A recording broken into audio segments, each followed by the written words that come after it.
Today I went to Freedom Square.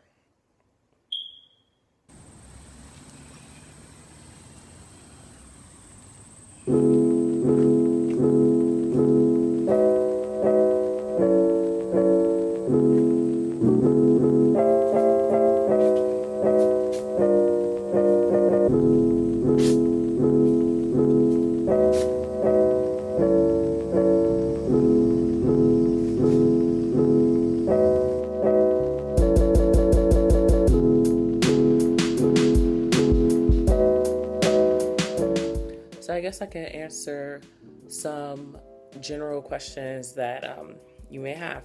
Like, for instance, what is Freedom Square?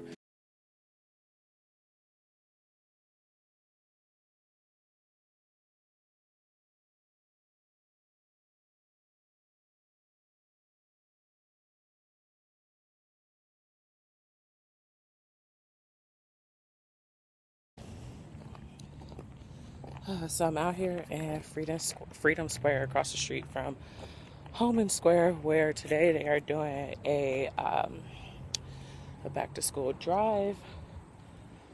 They're doing a back to school drive today. We are cleaning up the tents and preparing for all the people to come. I'm a little bit exhausted because I've been breaking down tents all morning.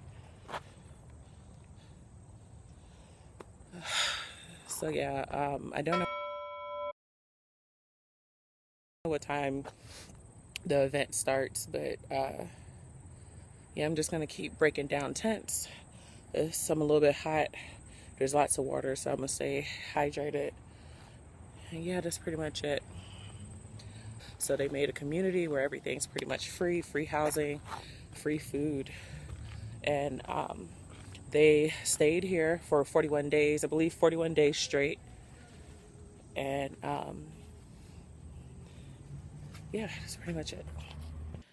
And I previously to I went to Freedom Square before today also to talk with them and to catch up and see what's going on.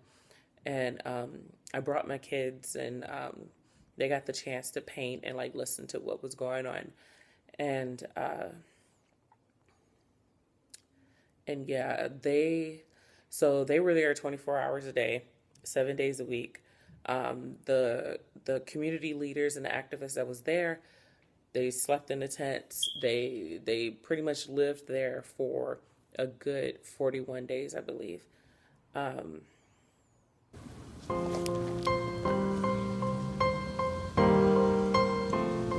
So another question. So why was I there? Why was I there? So I knew one of the organizers, Paris from Asata's Daughters. I knew her for a couple of years. She invited me to the space. This is the third time like I've been at one of their events. The first one I went to was for Renika Boyd.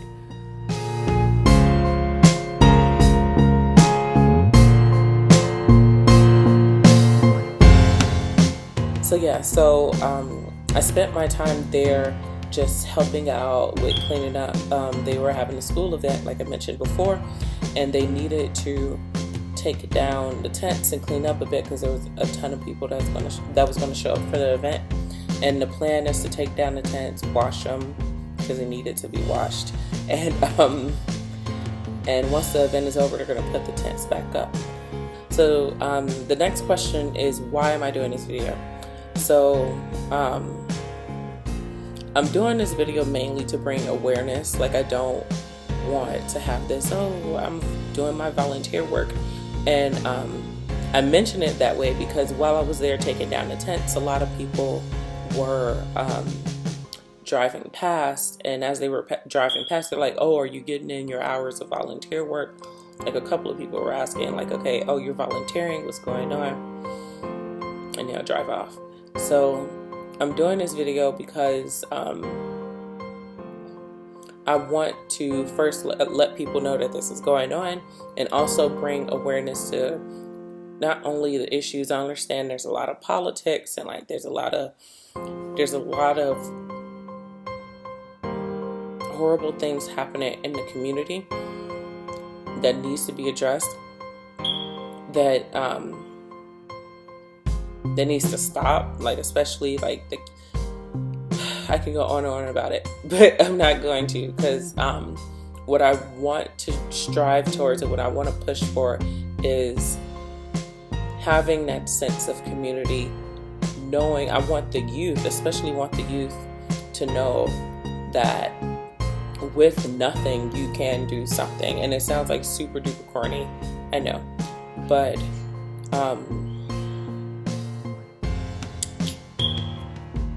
you can do something, but you have to tell people that you're doing something, and people are willing to help. Like, nobody paid me to go out there, nobody paid me to do this video. Like, I did it because I wanted to help. So I want people to be not only aware that these things are happening and these efforts are happening, when people are like, oh, well, no one's doing anything about it. Like, yeah, they are. You just don't know about it. So, sorry, I'm charging my laptop. And I'm sorry I sound so down. I'm trying to be peppy, but I'm physically exhausted right now. So another question is, what is one of the good experiences I had, and what was the most difficult experience that I had? So I'll start with the difficult first. The difficult one, I would say, is this morning where I was taking down the tents. I was checking to see who was in them, and I saw that one of them, there was a woman inside the tent, and I apologized to her, and I told her I was taking them down. So I took out all the other ones except for the one that she was in, and I talked to one of the other guys there that was helping me like clean up, or I was helping him clean up, and he was telling me like she's gonna be the most difficult one to get out of the tent. Like, she's not gonna leave the tent, and I wasn't gonna force her like to get out the tent, because it made me think like, okay, this is where she sleeps, this is where she pretty much lives for the time being, and who am I to